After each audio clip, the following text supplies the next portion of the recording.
just two more. Again, thanks so much to Christopher Luna and Heather Evanson for being here tonight. And get another round of applause for this.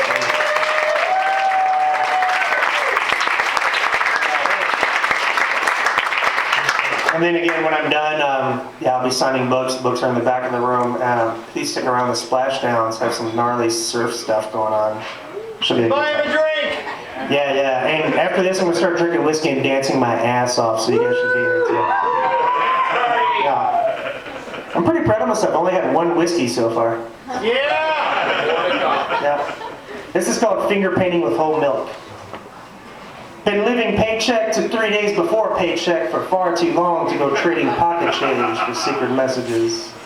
Things I wish I could see again for the first time. I got babies to feed now. In each one I write, every story I tell costs about $12 in booze, $2 in smokes, and maybe 3 years off my life. But I don't want to live forever. I just want someone to check in on the kids once I'm gone.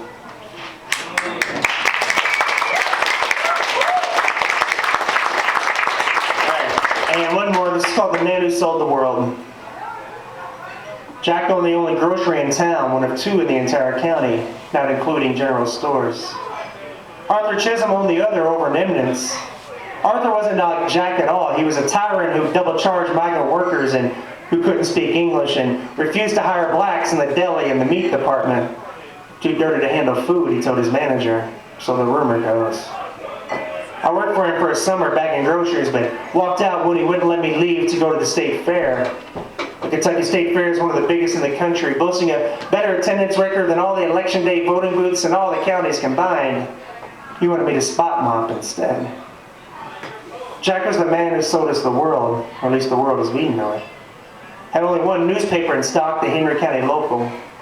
No need for the Louisville Times or New York Post.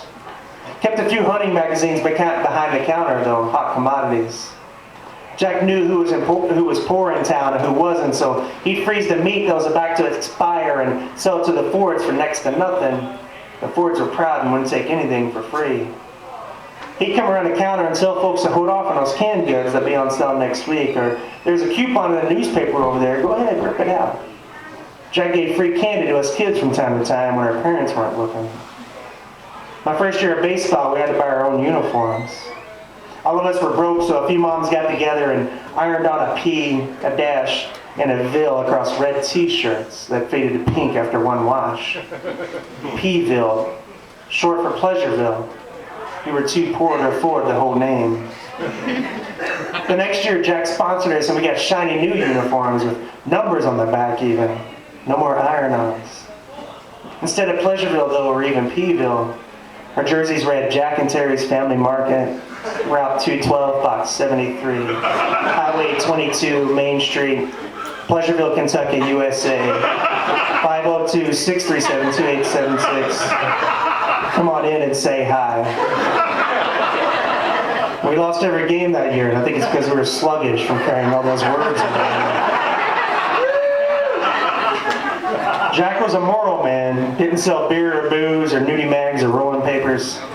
Did sell cigarettes, but knew what your mom smoked and wouldn't sell you any other brand.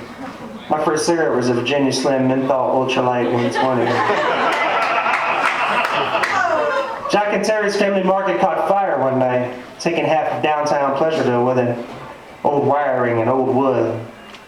They never reopened Jack and Terry's, the damage just too much. Heard that Jack and Terry got divorced and Terry moved back to the city. Not sure what happened to Jack. He'd be proud to know, I imagine, that we wore those jerseys until we were too old to play anymore. And then we passed them down to our little brothers and our little cousins. He'd be proud to know that Pleasureville won the pennant the year after I stopped playing.